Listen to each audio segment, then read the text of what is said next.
Halo semuanya, apa kabarkah kalian saat ini? Ya, saya harap kalian semua dalam keadaan yang senantiasa baik-baik saja. Belakangan ini, saya memang berusaha untuk membuat pembahasan mengenai manga Mokushiro no Yonkishi secara konsisten. Dan akhirnya sekarang sampai juga pada pembahasan chapter yang ke-42-nya. Di awal halaman dari manga Mokushiro no Yonkishi chapter ke-42 ini, adegan pertama yang bisa kita lihat adalah saat Bellegarde memberikan sebuah laporan kepada Arthur. Laporan yang mengabarkan mengenai kematian salah satu anggota Jimat Kegelapan yaitu Tamdu.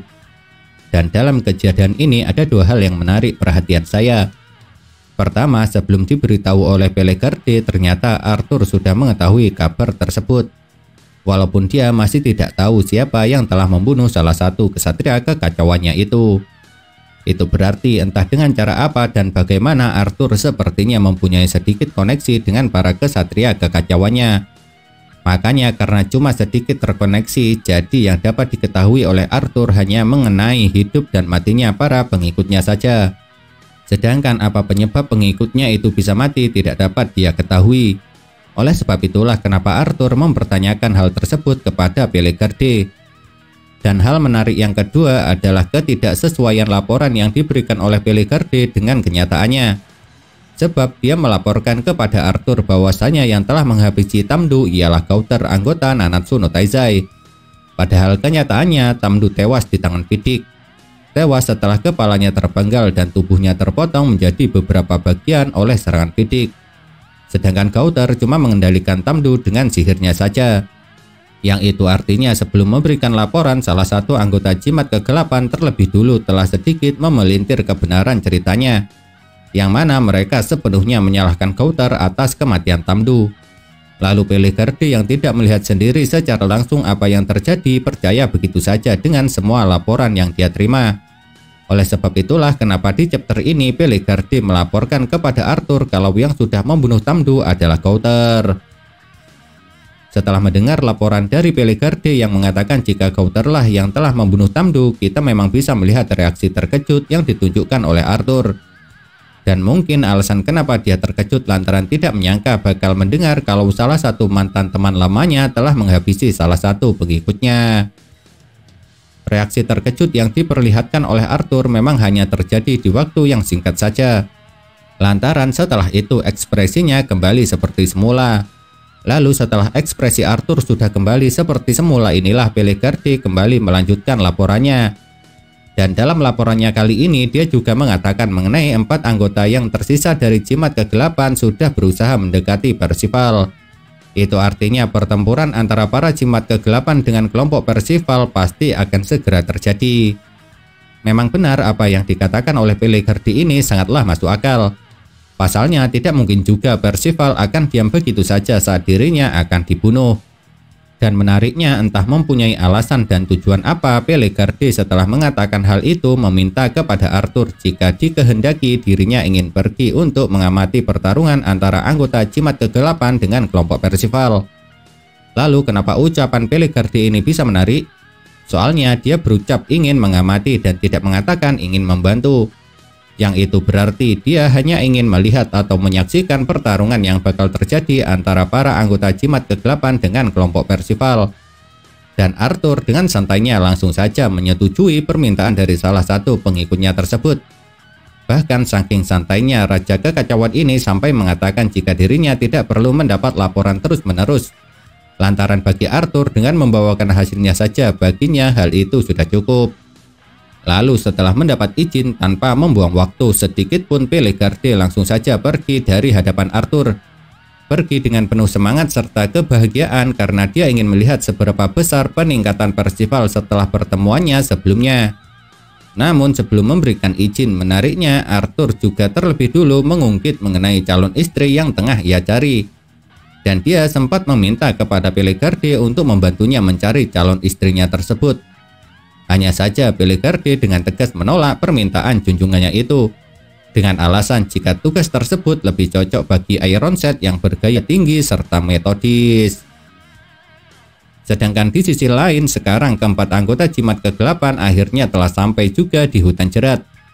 Dan dari percakapan keempat orang tersebut, kita juga bisa mendapat tambahan informasi tentang hutan yang satu ini. Ternyata pohon yang ada di hutan jerat disebut sebagai kayu gelap. Dan alasan kenapa pohon-pohon ini bisa tumbuh di atas pohon yang lainnya rupanya karena di dalam tanah pohon ini telah dipelintir oleh sihir. Makanya kenapa hutan jerat bisa menjadi seperti sekarang ini. Di manga Moki Shiro Kunoyon Kishi chapter ke-42 ini, setelah sampai di hutan jerat, keempat anggota jimat kegelapan bisa langsung merasakan kalau kekuatan sihir kelompok Percival telah menyebar. Dan sebagai seorang veteran, pastinya mereka juga menyadari kenapa hal itu bisa terjadi, yaitu agar mereka berpencar supaya bertarung satu lawan satu. Lalu meski mengetahui jika mereka sengaja dibuat berpencar, anggota jimat kegelapan ini sama sekali tidak merasa terganggu. Alasannya karena mereka sangat percaya diri dan yakin akan kekuatannya. Sebab mereka meyakini entah itu pertarungan kelompok ataupun satu lawan satu, kemenangan pasti bakal tetap berada di tangan mereka. Makanya kenapa keempat anggota jimat kegelapan ini sama sekali tidak khawatir walau harus berpencar. Akan tetapi yang mengejutkannya ternyata kelompok Percival sama sekali tidak berpencar. Yang ada mereka tetap berkumpul menjadi satu. Dan yang berpencar untuk menyebarkan kekuatan sihir yang dirasakan oleh para kelompok jimat kegelapan untuk dikejar rupanya hanya mini Percival saja.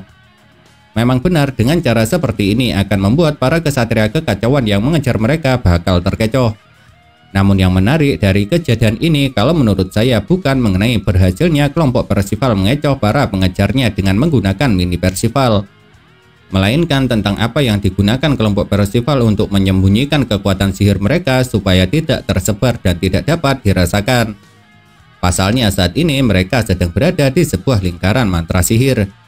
Lingkaran mantra sihir yang dibuat oleh Shin. Lalu yang mengejutkannya saat ditanya siapa yang mengajarinya menggunakan mantra sihir tersebut, dengan santainya Shin menjawab jika yang mengajarinya adalah Raja Peri. Dan seperti yang kalian tahu, untuk sekarang yang menjabat sebagai Raja Peri adalah Ban. Itu berarti Shin mengenal Ban, anggota Nanatsu no Taizai tersebut.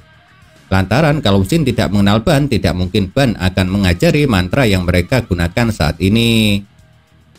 Setelah mendengar jawaban dari Shin, bisa kita lihat cuma aneh yang menjadi penasaran. Penasaran siapa sebenarnya Shin, kenapa dia bisa mengenal Raja Peri. Dan sebenarnya rasa penasaran aneh ini sangatlah masuk akal. Sebab untuk dapat mengenal seorang Raja Peri tentunya tidak akan mudah. Tapi Shin malah bisa melakukannya. Sedangkan untuk Percival, daripada penasaran dengan kenapa Shin bisa mengenal seorang Raja Peri, dia malah lebih tertarik dengan apa yang akan dilakukan oleh Nascience. Dan ternyata ketika sedang bersembunyi, Nascience malah berencana menggunakan waktu senggangnya tersebut untuk menguji tanduk monster Cernunnos. Lalu setelah memakannya, seketika itu juga Nascience muntah darah. Yang tentu saja Percival serta Anne menjadi panik saat melihat hal itu. Namun rupanya kepanikan serta rasa cemas keduanya berakhir percuma. Sebab alasan kenapa Nascience muntah darah bukan karena dia keracunan tanduk Cernunnos, melainkan lantaran saking bersemangatnya membuat sang apoteker ini kembali melakukan kebiasaan buruknya. Kebiasaan buruk yang suka menggigit bibirnya sampai berdarah saat merasa sangat bersemangat. Di manga Moku Shiro Kunoyon Kishi chapter ke-42 ini, Doni memang sempat diperlihatkan memberikan sebuah saran kepada Shin agar mereka terus saja bersembunyi sampai kelompok jimat kegelapan yang memburu mereka menyerah dan pergi. Akan tetapi saran tersebut ditolak mentah-mentah oleh Shin. Pasalnya menurut Shin, para kesatria kekacauan ini akan tetap bertahan menunggu kemunculan mereka entah seberapa lama pun waktunya. Makanya kenapa rubah yang satu ini memikirkan rencana untuk membuat mereka berpencar menggunakan mini Percival, supaya kelompok kesatria jimat kegelapan ini dapat dihadapi satu persatu. Lantaran jika mereka bertarung satu lawan satu, kemungkinan agar bisa menang akan menjadi sangat tidak mungkin. Oleh sebab itulah Shin membuat rencana supaya mereka bisa bertarung 4 lawan 1. 4 dari kelompok Percival melawan 1 orang kesatria kekacauan anggota jimat kegelapan. Dan hal yang terpenting lainnya, meski tidak benar-benar bisa melatih kelompok Percival di sini, namun pertarungan ini tetap bisa dibilang juga sebagai latihan. Latihan untuk saling bekerja sama dalam sebuah pertarungan. Apalagi kemungkinan mereka akan diremehkan oleh kesatria kekacauan juga bisa menjadi sebuah peluang. Peluang di mana kelompok Percival untuk meraih kemenangan. Lalu Shin di chapter ini juga menambahkan satu perkataan lagi untuk membuat semangat kelompok Percival semakin meningkat, di mana dia berucap mereka tidak bertemu dengan musuh secara kebetulan, melainkan musuhlah yang terus memburu mereka. Jadi yang bisa mereka lakukan sekarang jika tidak ingin dibunuh, maka mereka harus membunuh terlebih dulu. Dan menariknya, ucapan tersebut pada akhirnya berhasil meningkatkan semangat serta keyakinan Percival, Donnie, Nasian, serta Anne. Setelah menunggu cukup lama, salah satu anggota dari kelompok jimat ke-8 akhirnya muncul juga di dekat persembunyian kelompok Percival. Dan pada awalnya kesatria kekacauan ini menjadi marah setelah melihat kalau kekuatan sihir yang dia rasakan hanya sebuah pancingan. Namun kemarahan tersebut langsung hilang seketika setelah tiba-tiba Percival, Donnie, Nasian, serta Anne muncul di hadapannya. Muncul untuk memulai sebuah pertarungan. Pada awalnya, kesatria kekacauan yang satu ini sempat terkejut lantaran mengetahui kalau kelompok Percival dapat tahu nama serta julukannya, yang ternyata dia bernama Elkin, si pemangkai bangkai. Tapi rasa terkejut itu tidaklah bertahan lama, lantaran setelah melihat keempat buruannya berada di hadapannya, hal pertama yang ditanyakan oleh Elkin adalah mengenai siapa di antara mereka yang bernama Percival, anggota Mokushiro Kunoyon Kishi yang telah diramalkan. Sebagai anak yang polos, tentu saja Percival langsung menjawab pertanyaan dari Elkin itu. Namun lucunya, lantaran posisinya berada di paling belakang, membuat Elkin pada akhirnya cuma bisa mendengar tanpa dapat melihat wujud dari Percival. Dan setelah kejadian kocak itu, barulah pertarungan dimulai. Walau yang dihadapi merupakan seorang anak-anak muda, ternyata Elkin lebih memilih untuk melancarkan serangan terlebih dulu, yang membuat Nasian serta Anne yang posisinya paling depan harus terjatuh setelah mendapat serangan cepat dari kesatria kekacauan ini. Dan pastinya entah itu Percival ataupun Donnie menjadi sangat terkejut serta khawatir. Khawatir karena kedua temannya harus terjatuh dari pohon yang menjadi pijakan mereka. Akan tetapi kalau Percival sangat mengkhawatirkan keadaan Nasian serta Anne yang terjatuh, berbeda halnya dengan Donnie. Pasalnya, Donnie yang langsung berhadapan tatap muka dari jarak dekat dengan Elkin malah diperlihatkan takut. Bahkan saking takutnya dia sampai melakukan aksi angkat tangan seperti ingin menyerah. Namun setelah Elkin mulai meremehkan lawannya, inilah kejadian yang mengejutkan terjadi. Soalnya alasan kenapa Donnie mengangkat tangan rupanya bukan karena dia takut dan ingin menyerah, melainkan dia melakukan itu buat mengecoh lawannya. Sebab aksi angkat tangan yang dilakukan oleh Donnie rupanya memiliki tujuan untuk menggunakan kekuatan sihirnya. Menggunakan kekuatan sihirnya guna membuat terbang Nasian serta Anne yang sebelumnya telah dianggap jatuh oleh Elkin. Tentu saja kesatria kekacauan sang pemakan mayat ini menjadi sangat terkejut dengan apa yang dilakukan oleh Donnie. Lalu karena terkejut serta tidak siap lantaran terlalu meremehkan lawannya, inilah yang pada akhirnya membuat Elkin menjadi lengah. Dan di saat dia sedikit lengah, kesempatan itu sama sekali tidak disia-siakan oleh kelompok Percival. Sebab setelah kesatria kekacauan sang pemakan mayat ini lengah, serangan balik pun seketika itu juga langsung dilakukan oleh Percival, Donnie, Nasian, serta Anne secara bersama-sama. Memang benar serangan balasan yang dilancarkan oleh Percival, Donnie, Nasian, serta Anne berhasil mengenai Elkin.